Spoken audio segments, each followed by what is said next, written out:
Of course, it's time to talk about money. We know that this season there is usually more spending because a lot of people will want to give, will want to have a nice time with families and friends, take people out.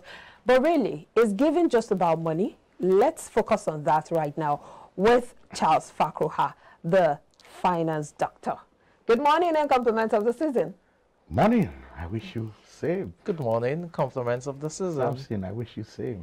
So let's talk about giving. What's the connection between giving and money? Yes, you will know that the essence of this season is about giving and giving and giving. And it's a season where you give without thinking of receiving anything. You know, and because we have been told that the Christmas, you know, it's a conscience that is continual. It is not just on this period, 25th, and that's the end of Christmas. We should be able to carry Christmas all the rest of the year on a daily basis. But for this season, it's a time where we need to rejoice. Not only rejoicing, reflect on why we are celebrating Christmas. It is not a matter of Christmas trees, Christmas light all over the place, but how many souls have we touched in terms of kindness, in terms of we don't really have so much, but we can still give. That is the essence of this season. So we should not see it as just spending money. And that's why we say the gifts is not about the money.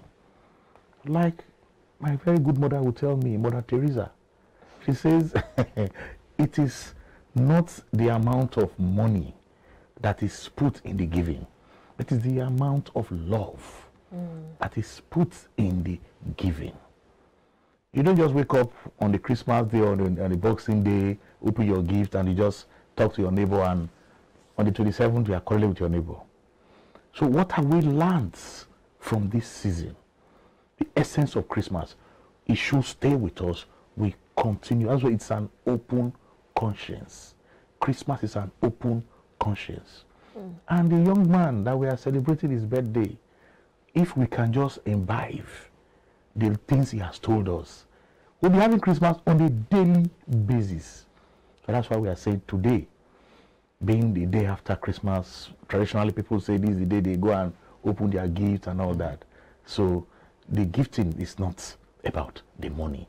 It is the intention, the love that you put into it. So don't say, well, the economy is so bad, the inflation is about 21.47%, there is flooding, there is this, you know, APC, PDP, labor, so many things, prices of rice has gone up. This, we know all those things are there. But what is your conscience? What are you giving to the next man? Somebody will say, I don't have anything to give, because they're looking at it in terms of money, but you can give your time. And you can show kindness. Yes, yesterday I see people going to some relaxation spots.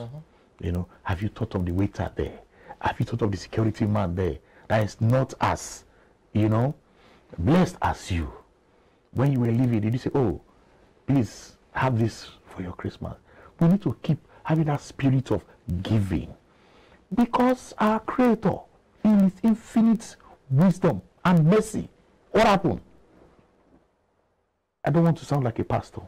They say He gave His only begotten Son as a gift over 2,000 years ago. So we've already been gifted. We have that gift. And if somebody has given you, tell me, do you want to monetize that gift? It's not possible. So we are now saying in our own little action, let us begin to show that gift the Almighty has given to us. Show to the next person, the next neighbor, the next human being, because we are all one. So Christmas affords us that opportunity, that time where, like I said, not only to keep rejoicing and rejoicing, but the time where we need to reflect of the essence of this period. You know, yes. more often than not during this period, you have, you know, food items given out as gifts, you know, be your bags of rice or your kegs of vegetable oil and all of that. There's also the place of money. So if you're saying beyond money now, what else apart from food items? That's what someone else may be asking out there, that during this period, that's what's, you know, usually given, unless, you know, you have those who have a specific need that you know of and you address those specific needs. Yes, you just answer the question yourself.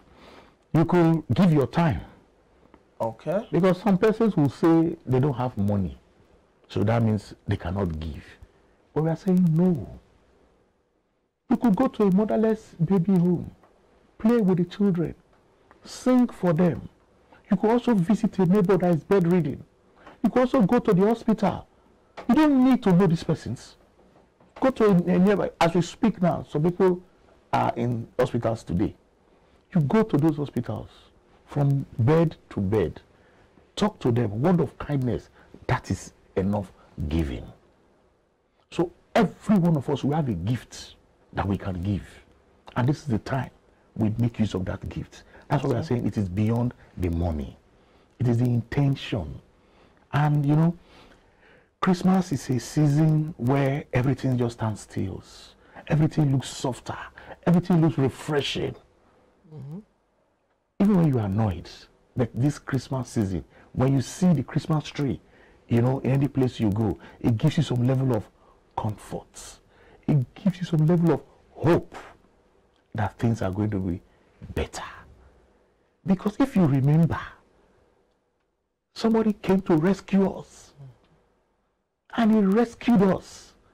So, we should be saying, hallelujah, hallelujah, hallelujah. No, not 7 times. We should say, thank you, thank you, thank you. But it goes beyond that. Is it just a one-day affair? People go to some of the relaxing spots yesterday and even today. Just go there, sit down, eat, drink. Beyond that, what have we learned? The next few days, maybe on the Wednesday, work will resume again. Do you still go back to that your office and you are keeping malice with that your colleague or with your neighbor? So then what have you learned from the season? All the fun fair. In fact, what is even amazing me, yesterday, I took my time. A lot of people and churches organize a lot of, they said, divine service. And, of course, their pastors were talking to them. You know, people were in their best, dress, you know, and all that. The choir, you know, they were singing. Everybody in the church was looking at their best, you know, and all that. They said, oh, it's a divine service. I put 1 hour of service. Though I know some congregation is at the Spirit direct, but we all came out. Does it end there?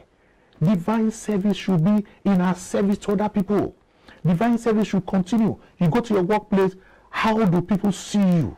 The kind of things you do should reflect this season and throughout the year. Yeah, this is okay. Let's touch a bit on finance, you know, for this period. We know we've talked about how to spend, you know, during this period so that one does not run into financial crisis after the festive period. The question will be, do you as a financial coach subscribe to the notion that folks should also save specifically for this period? You know, the way we have emergency funds and all of that, should there be like a sort of you know, saving specifically for festive periods? You answered it, yes. That's always been our advice. And don't go beyond that budget you have saved for this season. In fact, this period you should also save for January. You should also save for January. So go with your budgets, have a budget for this season, stick to it, and ensure that you don't go above that budget. Stay within it in terms of your gifts, in terms of your outing, in terms of everything you will do. Let it be within that budget. That is the first law of living peacefully in this festive period. So how do you save when you really do not have enough funds, where you're feeding hand to mouth, and you know that, you know, some companies even have issues with paying salaries even this season because of the economic realities? How should those kind of people cope and also save? Yes, you see, That's why we say, save, for you shall be saved. It is not a today's matter. Okay. Yes. We are saying, no matter your income, as long as you earn an income, this is the reality. It's psychological. We can save. And I keep using this example. Look at the taxman, the government. Before they pay you your salary, he has taken off his own. So you too, the slave that has worked, before you start spending, pay yourself first. If you have paid as, I'm coming, if you have paid as little as even 10,000 naira, 1,000 naira, have a special account, which is 9,000 you have access to collect, and you will live with that 9,000 naira. And if you have cultivated that habit, you know, it's not today, you will have some savings. Yeah. Okay, I was asking, what if there's no income at all? Yes, like I said, if you earn an income. For those who don't earn income, of course, you are depending on people. This is the best time to use your time. Yes, you could go and volunteer in watch people's car. You could go and volunteer in your community to do so many things, and you will be recognized. You'll be surprised. All right, thank you so much, Charles Fakruha, for those instructive thoughts. But let's wrap it up now with a quote of the day, and that is by Oprah Winfrey.